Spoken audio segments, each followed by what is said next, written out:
শুক্রবার রাত আমি আবার সেই ছায়ামূর্তির ছায়া দেখলাম। এবার সে চলছে কিন্তু পা মাটি ছোঁয় না।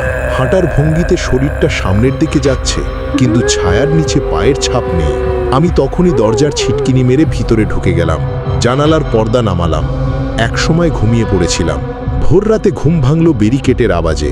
জানালা খুলে দেখি আমাদের সামনের রাস্তায় কেউ একজন সাদা জামা পরে দাঁড়িয়ে। মুখ দেখা যায় না, তবে তার এক হাত বাম দিকে ঝুলে আছে, আর এক হাতে কিছু একটা টানছে। পরদিন খবর এলো রুমেলের কবরটি খোঁড়া অবস্থায় পাওয়া গেছে। কেউ যেন ভিতর থেকে মাটি ঠেলেছে। ঘটনার পরের দিন ভোরে গ্রামের মসজিদের সামনে লোকজন জড়ো হয়েছে। সবাই কানাঘুষা করছে একটা ব্যাপার নিয়ে। আমি কিছুটা ঘুম ঘুম চোখে এগিয়ে গেলাম দেখতে কি হয়েছে। শোনার পর গা কেঁপে উঠল। রুমেলের কবরের মাটি ভেতর থেকে যেন উঠিয়ে ফেলা হয়েছে।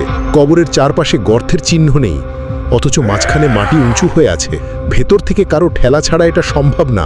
জয়নাল কাকা বললেন, এইটারে বলে ভূতের দাপট। মরা মানুষ ঘরে ফেরার চেষ্টা করে, বুঝলা।